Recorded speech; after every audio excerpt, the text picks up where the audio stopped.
ఓం నమో వెంకటేశాయ. ఆత్మీయులైన హిందూ భగవద్బంధువులందరికీ శుభ సాయంత్రం. కలియుగ ప్రత్యక్ష దైవం శ్రీ వెంకటేశ్వర స్వామి పాద సన్నిధిలో సాగుతున్నటువంటి వెంకటేశ్వర స్వామి సుప్రభాతము, స్తోత్రము, ప్రపత్తి, మంగళాశాసనం వీటి యొక్క వివరణకు 3వ రోజుకు స్వాగతం పలుకుతూ ఇప్పుడే ఆత్మీయులు గంగిరెడ్డి గారు స్తోత్రాన్ని మొత్తం 11 శ్లోకాలను మన ముందు గానం చేశారు. నిన్న నా స్తోత్రం నుంచి మనం 4 శ్లోకాల వరకు చెప్పుకొని ఉన్నాము. ఇప్పుడు కూడా ఒక ప్రార్థనతో, నా ప్రసంగాన్ని కూడా ఒక ప్రార్థనతో ఆ స్వామితోనే ఈరోజు అన్నమయ్య కీర్తనతోనే మొదలు పెట్టుకుందాం. వేడుకొందామా వేడుకొందామా వెంకటగిరి వెంకటేశ్వరుని వేడుకొందామా, ఆమటి మొక్కుల వాడే ఆది దేవుడే, ఆమటి మొక్కుల వాడే ఆది దేవుడే, వాడుతో మణి పల్లాల వాడే, వాడుతో మణి పల్లాల వాడే, దురిత దూరుడే వేడుకొందామా వేడుకొందామా వెంకటగిరి వెంకటేశ్వరుని వేడుకొందామా. వడ్డీ కాసుల వాడే వన జనాభుడే, వడ్డీ కాసుల వాడే వన జనాభుడే, పుట్టుగొడ్రాళ్లకు బిడ్డలిచే గోవిందుడే వేడుకొందామా వేడుకొందామా వెంకటగిరి వెంకటేశ్వరుని వేడుకొందామా. ఎలమి కోరిన వరాలిచ్చే దేవుడే, ఎలమి కోరిన వరాలిచ్చే దేవుడే, వాడు అలమేల్ మంగ శ్రీ వెంకటాద్రినాథుడే వేడుకొందామా వేడుకొందామా వెంకటగిరి వెంకటేశ్వరుని వేడుకొందామా.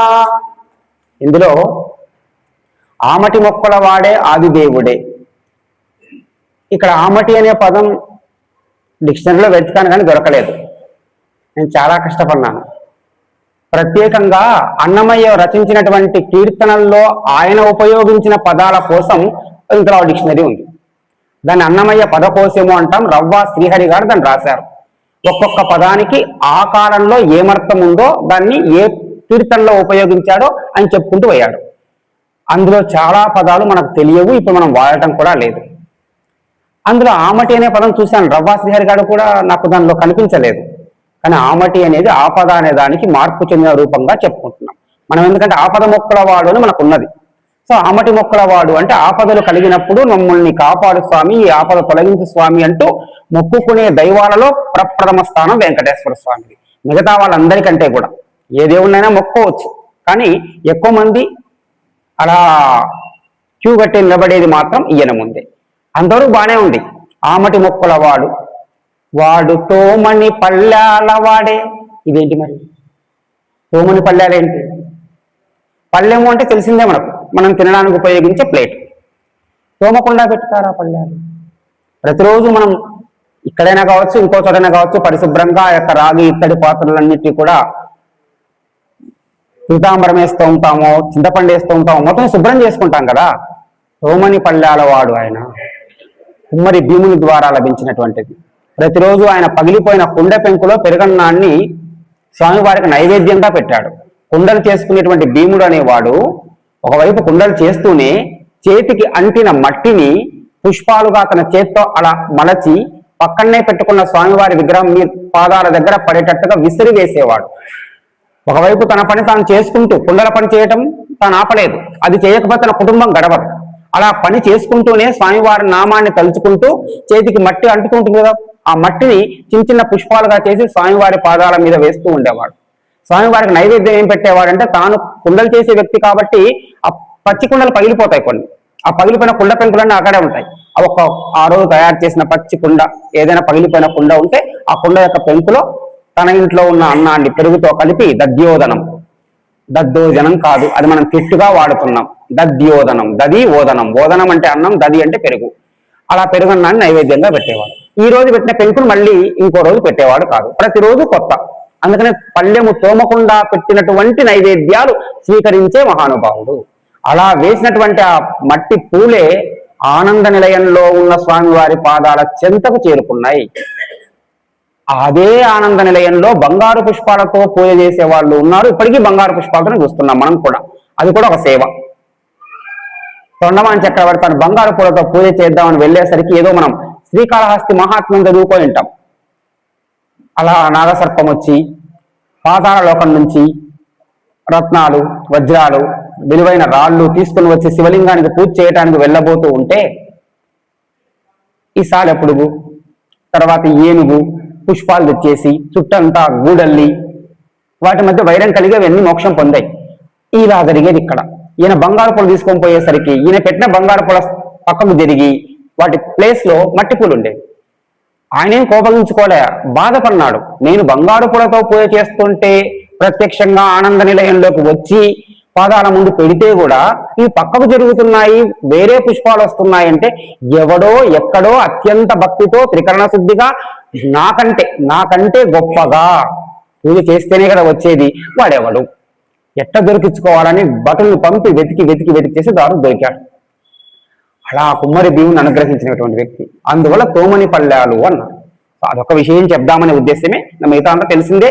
వడ్డీ కాసుల వాడు, వనిజనాభుడు, పద్మనాభుడు, అందరికీ సంతానాన్ని అనుగ్రహించేటువంటి దేవుడు, ఎలమి కోరిన వరాలు ఇచ్చే దేవుడు, మనం ఏం కోరుకుంటే ఆ వరాలన్నీ మనకు అనుగ్రహించేటువంటి స్వామి. ఇలాంటి వెంకటేశ్వరుని అనుగ్రహంతో ఈరోజు ఈ సత్సంగంలో వెంకటేశ్వర స్వామి స్తోత్రాన్ని కొనసాగించుకుందాం. 4 శ్లోకాలు పూర్తయ్యాయి. 5వ శ్లోకం నుంచి. కలవేణు రవావస గోప వధూ శతకోటి వృతాస్మర కోటి సమాత్ ప్రతివల్లభికాభిమత సుఖదాత్మ సుదేవ సుతన్న పరంకలయే. చాలా గొప్ప శ్లోకం ఇది. స్వామివారు కృష్ణ పరమాత్మతో పోలిస్తున్నారు. ఆయన ఈయన అన్ని ఒకటే. అన్ని అవతారాల్లో ఏదో ఒక అవతారాన్ని పోల్చి చెప్పక ఇంకోటి కాదు. కలవేణు రవావస గోప వధూ శతకోటి వృతాస్మర కోటి సమాత్. కృష్ణావతారంలో ఒకరు ఇద్దరు కాదు, 16,000 మంది గోపికలు ఆకర్షించినటువంటి సౌందర్యం కృష్ణ పరమాత్మది. మనకు లెక్క అది 16,000 అని ఒక లెక్క ఉంది. కానీ అంతకు మించి కోట్లు ఉంటారు. పుస్తకాల్లోకి ఎక్కింది 16,000 మంది. ఏదో నరకాసురుని దగ్గర ఉన్నటువంటి ఆ గోపికా స్త్రీలంతా తీసుకుని వచ్చి తాను అనుగ్రహించాడు. కానీ అంతకంటే ఎక్కువగా లక్షల కొద్ది, వేల కొద్ది, ఏ నెంబర్ మనం చెప్పలేం, అంతమంది చేత ఆవృతమైనటువంటి స్మర కోటి సమాత్ అంటాడు 2వ పాదంలో. కళ వేణురవా. కళ అంటే అందమైన వేణునాదంతో, మనోహరమైన వేణునాదంతో కళ వేణురవా. రవము అంటే శబ్దం. కళవేణురవా, మనోహరమైనటువంటి వేణునాదంతో వశ, తన వశం చేసుకున్నటువంటి గోపవధు, గోపకాంతలు ఎంతమంది? శతకోటి, లెక్కలేదు. అందుకని అసంఖ్యాకమైనటువంటి గోపకాంతలను తన యొక్క మనోహరమైన వేణు గానంతో వశపరుచుకొని తన చుట్టూరా ఆవృత, తన చుట్టూరా పెట్టుకున్నటువంటి వాడు ఎవరైనా స్మర కోటి సమాత్. స్మరుడు అంటే మన్మధుడు.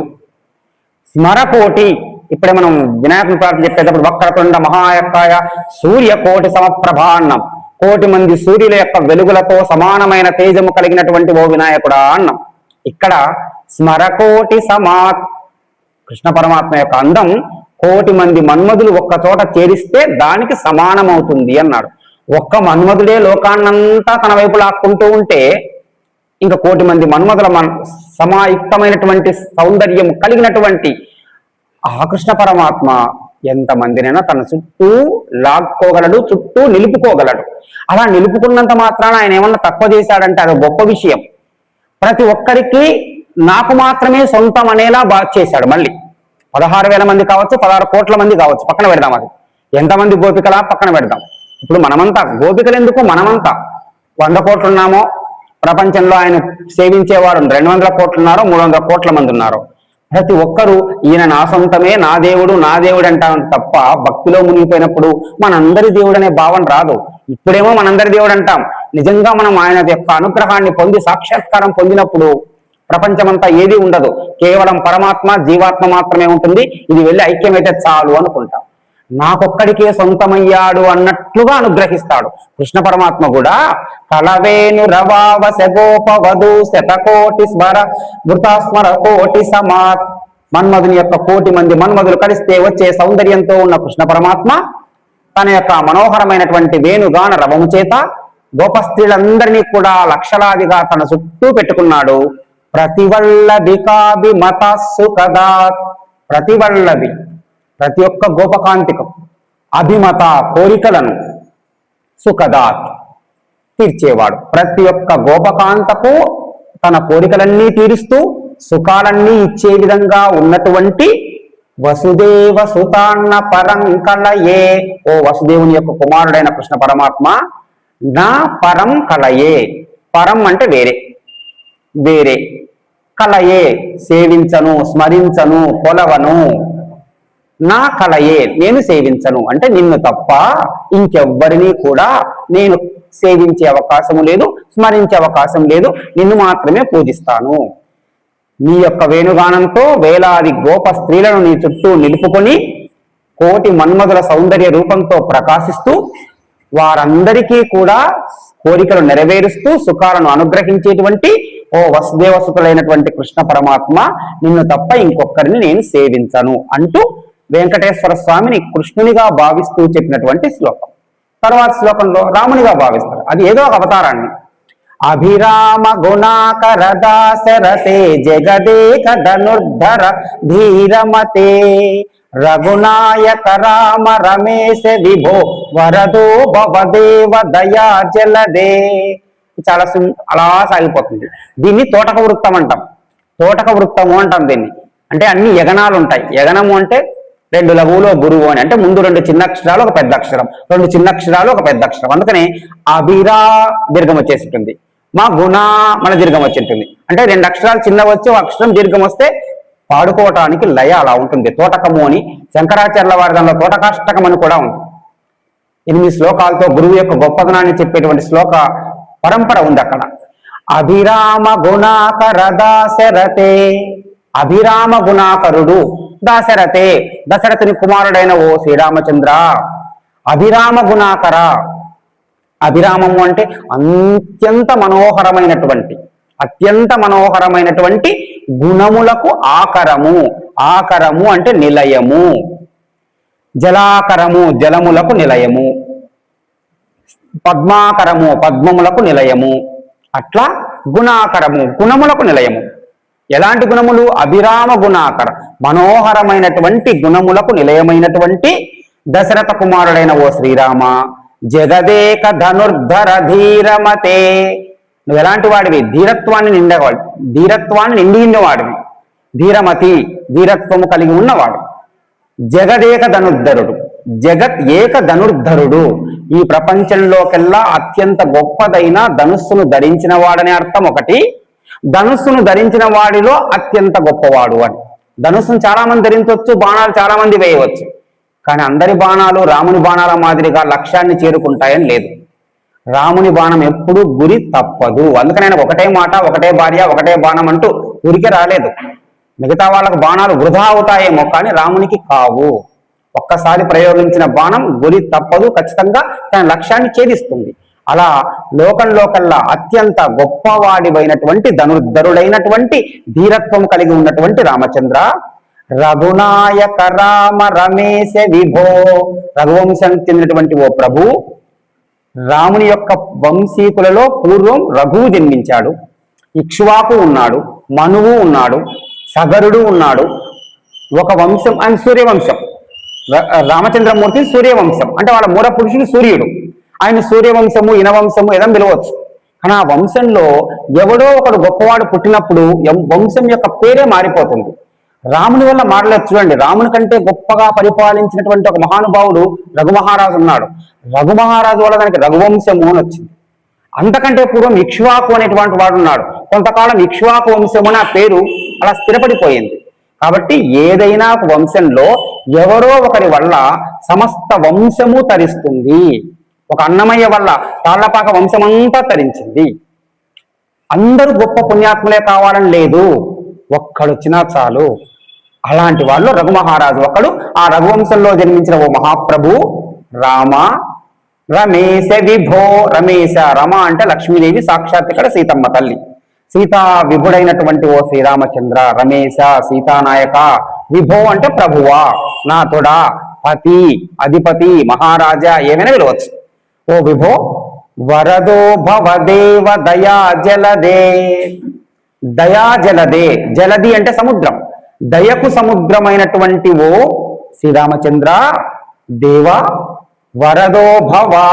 మనం పూజ చేస్తామని చెప్తాం భవ భవ అని, అంటే కూర్చుండుగాక, స్వీకరించుగాక, వరదో భవ, సుకృతో భవ, సుప్రసన్నో భవ అంటే చెప్తాం.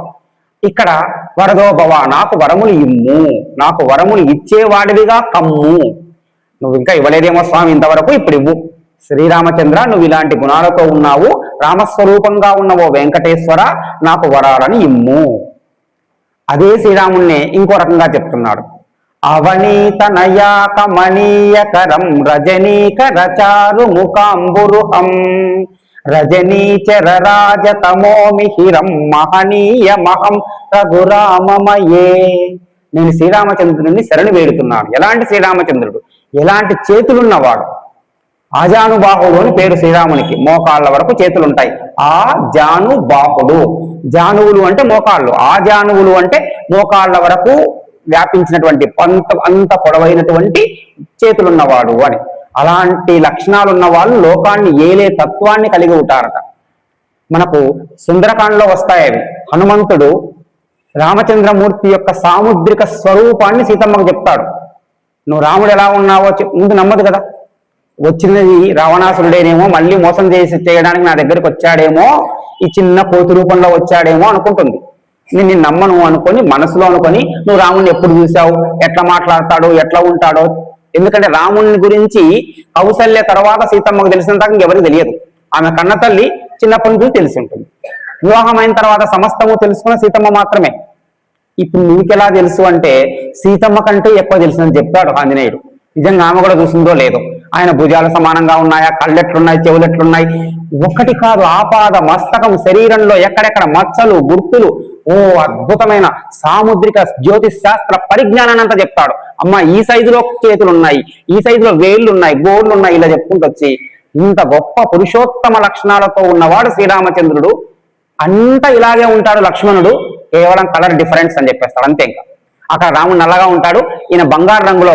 వరుస ఇన్ని మొల్లమ్మ చాలా తక్కువ చెప్తుంది పద్యమంతా. నీలిమే గచ్చాయ పోలు దేహము వాడు, ధవలాబ్జ పత్ర నేత్రముల వాడు, కంబు సన్నిభమైన కంఠంబు గలవాడు, తిన్న నౌపీన వక్షంబువాడు అంటూ చెప్పుకుంటూ పోయి పద్యమంతా ఇంత గొప్పగా రాముడు ఉంటాడని చెప్పి, ఇన్ని గుణముల రూపింప నెసగువాడు, వరుస సౌమిత్రి బంగారు వన్నెవాడు. ఒక్క లైన్ లో మళ్ళీ అంతా చెప్పకుండా, అమ్మ రాముడు అంతా ఎలా ఉంటాడో లక్ష్మణస్వామి కూడా అంత అలాగే ఉంటాడు. సౌమిత్రికి బంగారు రంగు మాత్రమే తేడా ఉంటుంది.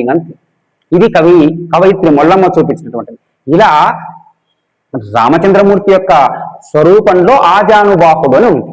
ఇక్కడ ఆ చేతులు ఎలా ఉన్నాయో ఈ శ్లోకంలో చెప్తున్నాడు. అవనీతనయ కమనీయకరం. అవనీతనయ సీతమ్మకు, కమనీయకరం ఎంతో అందమైన చేతులు. సీతమ్మ ఎంతో ఇష్టపడే చేతులు అని ఒకర్థము. సీతమ్మ ఎంతో ఇష్టపడే పనులు చేసే చేతులు. కరం అంటే చెయ్యే కాదు, చేసేవి. కమనీయకరం మనోహరమైన పనులు చేసేవి. సీతమ్మ ఎంతో ఇష్టపడే చేతులు అనే అర్థం రావచ్చు.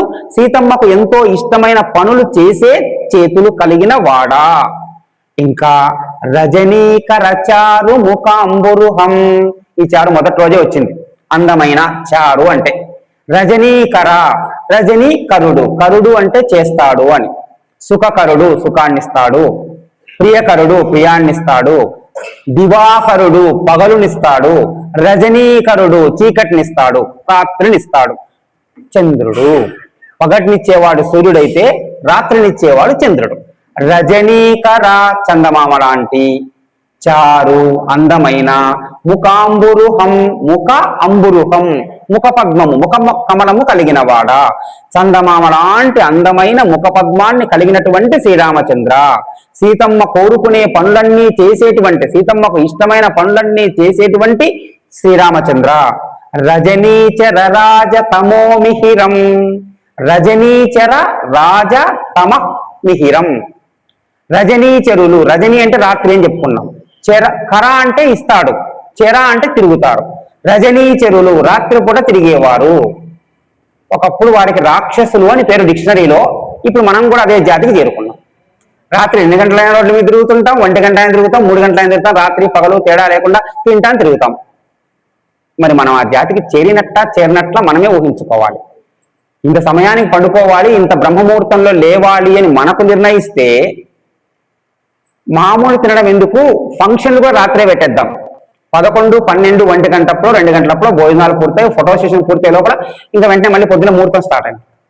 అది ఒక పెళ్లిలో చెప్తున్నాను ఉదాహరణగా నేను, అది సందర్భమే. కానీ ఏ సిటీలోనన్నా, ఏ సిటీలో ఏం కర్మ, కొన్ని యూట్యూబ్లో చూస్తే పొద్దున 4 గంటలకే తెరిచిపెట్టినటువంటి సెంటర్లు కొన్ని ఉన్నాయి, భోజనశాలలు, పేరు చెప్పడానికి కాదు, అప్పటికే క్యూ కట్టుకొని ఉన్నారు. బెంగళూరు సమీపంలో సో సెంటర్లో ఉదయం 4 గంటలకి క్యూ ఉంటారు. 4 గంటలకు తిండి తినడమేమో అర్థం కాలేదు, కానీ వాళ్ళు 2 గంటల నుంచే ప్రయాణం అయిపోయి అక్కడ రెడీగా ఉంటారు. రాత్రి తినేవాళ్ళు, రాత్రి తిరిగే వాళ్ళు రాక్షసులు మనకు చెప్తున్నది. ఇక రజనీచరులు అంటే రాక్షసులు. రజనీచర రాజ, రాక్షసులకు రాజు రావణాసురుడు. ఇక్కడ రాముడి గురించి చెప్తున్నాం కాబట్టి రావణుడు ప్రధానంగా. ఏ సార్ రావణాసురుడైనా వేరేది రావచ్చు, మనం చెప్తున్నది శ్రీరామచంద్రుని గురించి కదా. అవనీతనయ అన్నప్పుడు సీతమ్మ వచ్చింది, ఆ సీతమ్మ సంబంధించిన కథలో రాముడు చెప్తున్నాం, రాముడు చెప్తున్నప్పుడు రావణాసురుడే వస్తాడు. రజనీచర రాజ, రాక్షసులకు రాజైనటువంటి రావణుడు అనే తమ చీకటికి, మిహిరం సూర్యుని లాంటి వాడా, అంటే సూర్యుడు వస్తే చీకటి పోతుంది. ఏ చీకటి పోయింది? రావణాసురుడు అనే చీకటి వెళ్ళిపోయింది. రాక్షసులకు రాజైన రావణుడు అనే చీకటికి సూర్యుని లాంటి వాడా. మనకు అమ్మవారి నామాలు చెప్పినప్పుడు దౌర్భాగ్యతుల వాతువుల జరద్వాంత అని చెప్పుకుంటూ వెళ్ళిపోతాం. దౌర్భాగ్యతుల వాతువుల, దౌర్భాగ్యం అనేటువంటి కష్టాలన్నీ కూడా దూది పింజలాగా తరిమేసేదాను. దౌర్భాగ్యము, దురదృష్టము, మనకు లేనితనము అనేటువంటి గొప్ప కష్టము అనే దూదిని ఎగరగొట్టే గాలి లాంటి దానివి అంటాడు. అమ్మవారు ఒక వాయువు, ఒక గాలి. దేనికి గాలి? దౌర్భాగ్యము అనేటువంటి దూది పింజలను ఎగరగొట్టే గాలి. ఇక్కడ అలాగే రావణాసురుడు అనే చీకటిని పోగొట్టేటువంటి వెలుగు ఎవరు అంటే సూర్యుడు ఎవరు అంటే శ్రీరామచంద్రుడు. నువ్వు రజనీచర రాజతమో మిహిరం మహనీయమహం రఘురామమయే. మహనీయం, నువ్వు గొప్పవాణివి. రఘురామ అహం అయే, నేను నిన్ను శరణు కోరుతున్నాను. అలాంటి శ్రీరామచంద్రమూర్తిని నేను శరణు కోరుతున్నాను అంటూ ఇంకా రాముని గురించి, నువ్వు ఎలాంటి రాముని అయ్యా అంటే ఆ లక్షణాలు మనకు ఉండడం కష్టం, అలాంటివన్నీ ఆయనకే సొంతం. ఎలాంటి లక్షణాలు? సుముఖం సుహృదం సులభం సుఖదం స్వనుజంచ సుఖాయ మమోఘ శరం. సుముఖం సుహృదం సులభం సుఖదం స్వనుజంచ సుఖాయ మమోఘ శరం. అపహాయ రఘుద్వహమన్యమహం నకతంచ నకంచ నజాతు భజే. ఈ చివరి లైన్ చాలా బాగుంటుంది, నకతంచ నకంచ నజాతు భజే అని. కానీ దానికంటే ముందు సుముఖం, అందమైన ముఖం కలిగిన వాడివి. సుహృదం, మంచి హృదయాన్ని కలిగిన వాడివి. సులభం, సులభంగా మాకు వశమయ్యేవాడివి, లభించేవాడివి. తారక రామాని పలకడానికి చేతకాక మరామరాని చదివితే కూడా అనుగ్రహించిన దయార్ద్ర హృదయుడు శ్రీరామచంద్రుడు. పలకడానికి నాకు ఈ పేరు కూడా నోరు తిరగదు అంటే రివర్స్ లో పలికినా కూడా అనుగ్రహించాడు. అలాంటి సులభుడు, సులభంగా లభించేవాడు. సుఖధం, దా అంటే ఇచ్చేవాడు, సుఖాలన్నీ ఇచ్చేవాడు. స్వనుజంచ, సు ప్లస్ అనుజ స్వనుజ. అనుజులు అంటే తమ్ముళ్ళు. సు ప్లస్ అనుజ స్వనుజ, మంచి తమ్ముళ్లను కలిగి ఉన్నవాడు. మొత్తం అన్ని గ్రంథాల్లో అందమైన తమ్ముళ్ళు కాదు, అనుకూలమైన తమ్ముళ్ళు ఉన్నది ఎవరికి అంటే రామునికి మాత్రమే. ఇంకా మన కౌరవులకు వచ్చేసరికి పాండవుల దగ్గరికి వచ్చేటప్పటికి కూడా ధర్మరాజుతో అప్పుడప్పుడు విభేదించి ఉంటారు, వింటారు మాటలు. భీముడైనా అర్జునుడైనా అన్నగారు చెప్పిందే విన్నారు, కానీ మధ్యలో కొంచెం వాదించారు. ఏమలా ఏమి ఇలా అని చెప్పి భీముడు రెచ్చిపోతాడు, నేను వినేది లేదు పో అంటాడు. కానీ లక్ష్మణ భరత శత్రుఘ్నులు రామాయణం మొత్తంలో రాముడు ఏం చెప్తే దానికి కట్టుబడి ఉన్నారు తప్ప వ్యతిరేకంగా మాట్లాడింది లేదు, ఇంకో మార్గంలో పోయింది లేదు. అందువల్ల అనుకూలమైన మంచి తమ్ముళ్లను కలిగిన వాడా, సుఖాయ మంచి శరీరం కలిగిన వాడా, అమోఘ శరం అమోఘము వ్యర్థము కానటువంటిది, వేస్ట్ కానటువంటి శరం బాణము.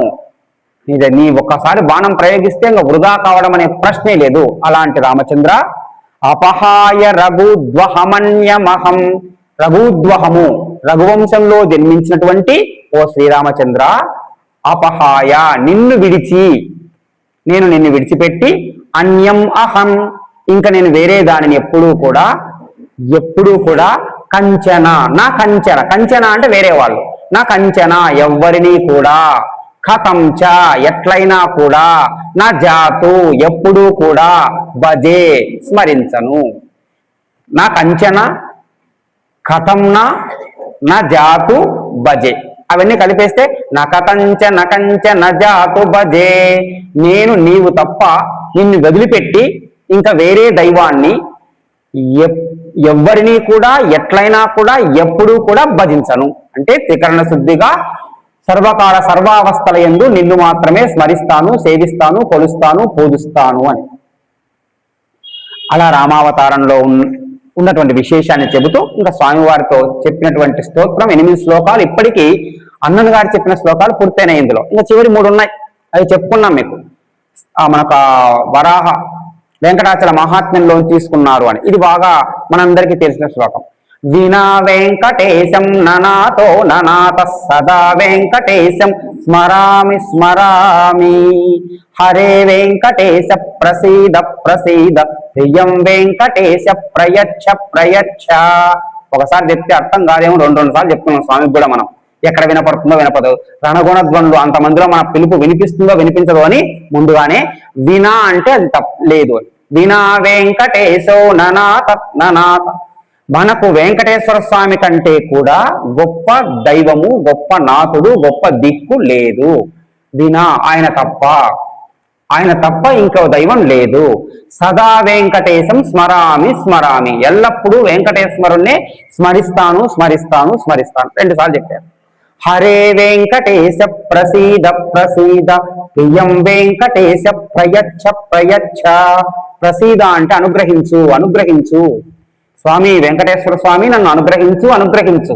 ప్రయచ్చ నాకు ఇవ్వు నాకు ఇవ్వు అని ఏం కోరుకుంటున్నామో ఆ కోరికలు అవన్నీ కూడా ప్రియమైన నా కోరికలన్నీ కూడా నాకు సమకూర్చి పెట్టు అని. చాలా సులభంగా ఉన్న శ్లోకం. నీవు తప్ప వేరే దైవము లేదు, ననాతో ననాత ఆయన తప్ప వేరే దైవం లేదు, ఆయన్నే స్మరిస్తాను, అనుగ్రహించు స్వామి, నా కోరికలన్నీ కూడా నెరవేర్చు అంటూ చెప్పినటువంటి శ్లోకం 9వది. ఇక 10వ శ్లోకం దాదాపు చివరిది. దాని తర్వాత చివరిలో మనం క్షమాపణ చెప్పుకోవడమే. అహం దూరతస్తే పదాంబో జయుగ్మ ప్రణామేచ్ఛయాగత్య సేవాం కరోమి, సకృసేవయా నిత్య సేవా ఫలత్వం ప్రయచ్చ ప్రయచ్చ ప్రభో వెంకటేశ. ప్రభో వెంకటేశ, ఓ స్వామి వెంకటేశ్వర, ప్రయచ్చ ప్రయచ్చ మళ్ళీ ఇవ్వమంటున్నాడు. ఏమి ఇవ్వమంటున్నాడంటే అసలు నేను ఎవ్వరు, ఇప్పుడు మన గురించి చెప్పుకుంటాం. అహం దూరతస్తే పదాంబో జయుగ్మ ప్రణామేచ్ఛయాగత్య సేవాం కరోమి. ప్రభో వెంకటేశ, సేవాం కరోమి నిన్ను సేవించటం కోసం, నిన్ను పూజించటం కోసం, నిన్ను అర్చించటం కోసం. అహం నేను, ఎక్కడి నుంచి? దూరం, ఎంత దూరం నుంచో, ఖండాలు దాటి వేరే దేశాల నుంచి కూడా నీ కోసం. అక్కడి నుంచి తే నీ యొక్క ఏమి పెద్దగా పదాంబోజ యుగ్మ ప్రణామేచ్ఛయాగత్య. పదాంబోజ యుగ్మ ప్రణామేచ్ఛ, పద అంబోజ యుగ్మ ప్రణా ఇచ్చ ఆగత్య, 6 పదాలు ఉన్నాయి. పదాంబోజములు నీ యొక్క పద్మాలు అనేటువంటి తామర పూలను, యుగ్మము 2 ఉన్నాయి, నీ యొక్క 2 పాదములు అనేటువంటి తామర పూలను ప్రణామి నమస్కరించటం కోసం, ఇచ్చ మనస్సులో కోరిక కలిగి, ఆగత్య వచ్చాను. ఎక్కడి నుండి? దూరం. అహం ఆగత్య దూరం, చాలా దూరం నుంచి నేను వచ్చాను. ఎందుకోసం? ఇచ్చ. ఎలాంటి ఇచ్చ? ప్రణామేచ్ఛ, నమస్కరించాలనే కోరిక. దేనికి నమస్కరించాలి? యుగ్మ, రెండింటికి. ఆ రెండేవి? పదాంబోరుక. నీ యొక్క పాదములు అనే పద్మాల యొక్క జంటను నమస్కరించాలనే కోరికతో ఎంతో దూరం నుంచి సేవించటం కోసం నీ దగ్గరికి వచ్చాను. ఎప్పుడు రాలేను కదా, ఎప్పుడో ఒక్కసారి వస్తాను. ఆ ఒక్కసారి వచ్చినప్పుడు, ఒక్కసారి నిన్ను సేవించినప్పుడు పుణ్యం వస్తుందే, ఆ పుణ్యంతో రోజు పూజించే అవకాశం నాకు కలిగించు. నేను కోరుకుంటున్నది ఎప్పుడో ఒకసారి వచ్చి పూజించాం, మన సంవత్సరానికి ఒకసారి పోతాం అనుకుందాం. ఒక్కసారి పోయి స్వామివారిని చూసి దర్శించుకొని అబ్బా నీ పాద నమస్కారం స్వామి అనుకున్నాం. ఈ పుణ్యంతో నాకేం కావాలి? ఎవ్రీ డే, ప్రతిరోజు నిన్ను సేవించుకునేటువంటి పుణ్యాన్ని నాకు ప్రసాదించు. సకృసేవయా నిత్య సేవా ఫలం త్వం. సకృసేవయా, ఈ చిన్న సేవతో నీకు కేవలం పాదాలకు నమస్కారం చేస్తున్నాననే చిన్న సేవతో నిత్య సేవా ఫలం త్వం, ప్రతిరోజు నిన్ను సేవించుకునేటువంటి భాగ్యాన్ని, ఫలాన్ని నాకు వరంగా ప్రయచ్చ నాకు ఇవ్వు స్వామి, ఇవ్వు స్వామి.